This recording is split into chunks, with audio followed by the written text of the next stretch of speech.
देश की अर्थव्यवस्था और विकास को गति देने के लिए वन नेशन वन इलेक्शन आज की तारीख में देश की जरूरत है। ये सिर्फ इस बात के लिए इसको तैयार किया जा रहा है कि अगर उनको लगे कि भाजपा की हवा बन गई तो एक ही बार पूरे देश में चुनाव करा ले। ये गलत नियत से किया जा रहा है, उस कॉन्सेप्ट में कोई गलती नहीं है।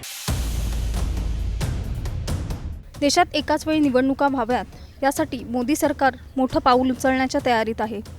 या संदर्भात वन नेशन वन इलेक्शन विधेयकाला केंद्रीय मंत्रिमंडळाने मंजुरी दिल्याची माहिती आहे।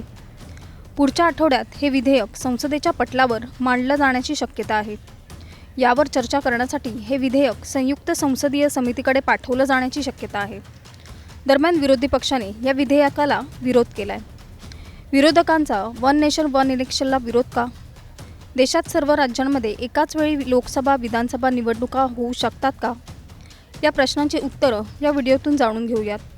त्यासाठी हा व्हिडिओ शेवटपर्यंत पाहत राहा आणि टाइम्स नाऊ मराठीला फॉलो आणि सबस्क्राइब करा। देशात सर्व राज्यांमध्ये लोकसभा आणि विधानसभा निवडणुका एकाच वेळी व्हाव्यात अशी मोदी सरकारची इच्छा आहे। त्या दिशेने मोदी सरकारने एक पाऊल पुढे टाकलंय। वन नेशन वन इलेक्शनला मोदी सरकारच्या मंत्रिमंडळ बैठकीत मंजुरी मिळाल्याची माहिती सूत्रांनी दिली आहे। हे विधेयक आता संसदेत मांडलं जाण्याची शक्यता आहे। पुढच्या आठवड्यात मोदी सरकार वन नेशन वन इलेक्शन विधेयक संसदेच्या पटलावर मांडू शकते। देशातल्या वेगवेगळ्या राज्यांमध्ये वेगवेगळ्या वेळी निवडणुकांचं आयोजन केलं जातं। विधेयकाला मंजुरी मिळाल्यानंतर देशातील प्रत्येक राज्यात एकाच वेळी निवडणुका घेतल्या जाऊ शकतात।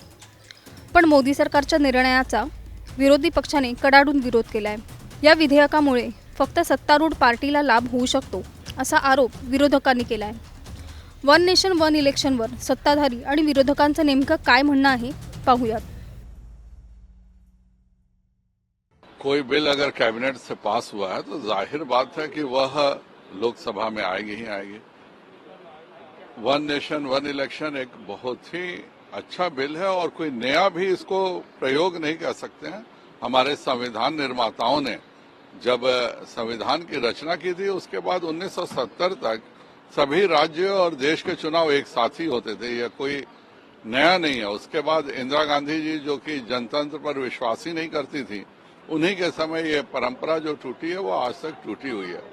इसका नुकसान होता है। अभी देखिए लोकसभा चुनाव हुआ, फिर हरियाणा हुआ, फिर झारखंड हुआ, अभी दिल्ली होगा, फिर बिहार होगा। ये सालों भर इलेक्शन होने से सभी कुछ डिस्टर्ब हो जाता है। यह कहना कि चुनाव केवल हरियाणा में हो रहा है या चुनाव केवल एक इस राज्य में हो रहा है, यह सच नहीं होता है। अभी हरियाणा का इलेक्शन था, बिहार के 50% सीनियर आईएएस कहीं ना कहीं ऑब्जर्वर बने थे और बिहार सरकार के भी कार्य इलेक्शन हरियाणा में हो रहा है और बिहार के कार्य बाधित थे क्योंकि जो वहां के सीनियर आईएएस उनको ऑब्जर्वर बना दिया गया था। यह परंपरा जो चली आ रही है, इससे 5 साल देश में डिस्टरबेंस रहता है, विकास के कार्यों में गति नहीं आ पाती है। चुनाव आचार संहिता के कारण बहुत सारे कार्य नहीं हो पाते हैं। मुझे लगता है कि सभी सदस्यों को एक साथ मिलकर यह किस प्रारूप में हो, कैसे हो, अच्छे से हो, लेकिन सभी को इस पर जरूर एग्री करना चाहिए जिससे कि हम सालों भर होने वाले इन चुनावों से बच सके। विपक्ष को कहना चाहिए राहुल गांधी जी को कि जवाहरलाल नेहरू जी ने यह जो फैसला लिया था वह सरासर गलत था। 1950 में नेहरू जी और हमारे संविधान के निर्माताओं से ज्यादा ज्ञानवान राहुल गांधी हैं, क्योंकि उस समय जब कॉन्स्टिट्यूशन बना तो सभी इलेक्शन साथ होते थे। तो या तो कल संविधान पे डिस्कशन है, मुझे लगता है राहुल गांधी जरूर बताएंगे कि हमारे संविधान निर्माताओं ने कितनी बड़ी भूल की थी कि लोकसभा और सभी राज्यों के चुनाव एक साथ किए बताए थे। कल वो अगर यह बात बताएंगे तो हमें भी समझ में आएगा कि वो चाहते क्या। नहीं, मेरा ही मानना है कि कैबिनेट ने अप्रूव कर लिया, लेकिन जिन प्रावधानों को अप्रूव किया है उन प्रावधानों से समस्या का हल नहीं होगा। आप कह रहे हो उतने टाइम के लिए बाई इलेक्शन होंगे, उपचुनाव होंगे पूरे विधानसभा के, तो चुनाव तो हो गए ना। उद्देश्य क्या है कि चुनाव नहीं होने चाहिए बार बार रोज रोज, तो चुनाव होते रहेंगे क्योंकि भंग तो होनी है। नेशन वन इलेक्शन देश के लिए बहुत जरूरी है। जिस तरीके से हर दूसरे तीसरे महीने देश के किसी न किसी राज्यों में चुनाव की वजह से जिस तरीके से मशीनरी डिप्लॉयमेंट, जिस तरीके से उस राज्य में विकास की योजनाओं को कहीं ना कहीं रोका जाने की जरूरत पड़ती है, मुझे लगता है इससे उस राज्य का भी नुकसान होता है, देश का भी नुकसान होता है। ऐसे में जरूरी है कि देश में एक साथ चुनाव हो ताकि उसके बाद अगले 5 साल तक भारत का संघीय ढांचा विधिवत तरीके से देश और अलग अलग राज्यों के विकास के कार्यों की योजनाओं को धरातल पर उतारने का कार्य करे।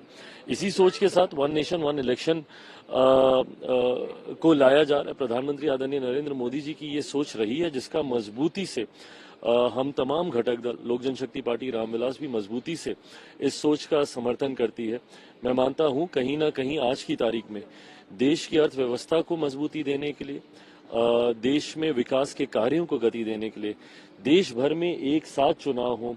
हाल फिलहाल में ही अभी 5-6 महीने पहले ही हम लोग लोकसभा का चुनाव लड़कर आए, उसके ठीक बाद हरियाणा और जम्मू कश्मीर में चुनाव हुए, उसके ठीक बाद झारखंड महाराष्ट्र में चुनाव हुए, अब हम लोग दिल्ली चुनाव की तैयारी कर रहे हैं, इसके बाद बिहार में होंगे, फिर असम में होंगे। तो हर दूसरे तीसरे महीने जिस तरीके से देश के किसी न किसी राज्य में चुनाव होता है, उससे उस राज्य की के विकास के कार्यों को, परियोजनाओं को जिस तरीके से गतिरोधक मिलता है, इन तमाम व्यवस्थाओं को सुधारने के लिए और 5 साल तक सरकारें सुचारू रूप से संघीय व्यवस्था के साथ कार्य कर सके, वन नेशन वन इलेक्शन, मुझे लगता है समय की अब जरूरत है। कांग्रेस विरोध कर रही है इसका? कांग्रेस हर चीज का विरोध करती है। हर वो सोच जो प्रधानमंत्री नरेंद्र मोदी जी के द्वारा लाई जाती है उसका कांग्रेस ने विरोध ही किया है, जबकि हकीकत में देश जब आजाद हुआ था इसी सोच के साथ चुनाव कराने की व्यवस्था को तैयार किया गया था कि 5-5 साल तक राज्य की भी सरकारें चलेंगी, देश की भी सरकारें चलेंगी, जब तक बीच में सरकारों का गिरना और उस राज्यों में चुनाव होना नहीं शुरू हुआ था। बट जैसा मैंने कहा कि देश की अर्थव्यवस्था को और विकास को गति देने के लिए वन नेशन वन इलेक्शन आज की तारीख में देश की जरूरत है। देश में आजादी के बाद वन नेशन वन पोल 1965 तक था, लेकिन अगर वो इस नियत से किया जा रहा है कि जब हमारी हवा है तो जल्दी से सारा इलेक्शन एक साथ करा लो और जब हवा नहीं है तो अलग अलग करा लो, एक और आप वन नेशन वन पोल की बात कर रहे हैं और दूसरी तरफ एक छोटे से राज्य झारखंड को 4 भाग में बांटकर चुनाव करा रहे हैं ताकि प्रचार करने के लिए आपके पास और समय मिले। तो ये दोनों बात साथ में नहीं चल सकती है। ये दिखाता है कि ये सिर्फ इस बात के लिए इसको तैयार किया जा रहा है कि अगर उनको लगे कि भाजपा की हवा बन गई तो एक ही बार पूरे देश में चुनाव करा ले। ये गलत नियत से किया जा रहा है, उस कॉन्सेप्ट में कोई गलती नहीं है। वन नेशन वन पोल हो, उससे कोई देश का नुकसान नहीं है, लेकिन नियत सही होनी चाहिए। कोई भी कानून आप जब बनाते हैं तो उसके पीछे, कानून से ज्यादा उसके पीछे नियत क्या है उसको देखने की जरूरत है। नियत अगर किसी कौम को टारगेट करना है, नियत अगर किसी को डराना है, नियत आपको अपना पॉलिटिकल फायदा लेना है, तो उसको देखने की जरूरत है। और मुझे ऐसा लग रहा है कि भाजपा के लोग वन नेशन वन पोल, अभी जब ये जीत कर आए लोकसभा में सीटें कम हो गई तो वन नेशन वन पोल की बात नहीं कर रहे थे। जैसे ही हरियाणा हो गया तब फिर वन नेशन वन पोल चालू हो गया। तो आप अगर देश के हित में है तो कीजिए, लेकिन अगर देश के हित में है तो चाहे आप हारे या जीते, दोनों ही परिस्थिति में हित में है। अपने हार जीत से जोड़कर उसको देश पर ना थोपे, ये बात है कि जब चुनाव आयोग प्रधानमंत्री के इच्छा अनुसार कभी 2 राज्यों के चुनाव सेम महीने में करते हैं, कभी अलग अलग करते हैं। चुनाव आयोग कभी हमने देखा कि महाराष्ट्र में 5 फेज में कर दी। तो प्रधानमंत्री मोदी जी को जब अच्छा लगता है तो 2 राज्यों के चुनाव एक समय पे करते हैं, और जब उनको मुनासिब नहीं समझता तो वो अलग अलग करते हैं। तो हम बार बार ये चाहते हैं कि चुनाव की जो पूरी प्रक्रिया है हमें एक नई तरीके से देखना पड़ेगा।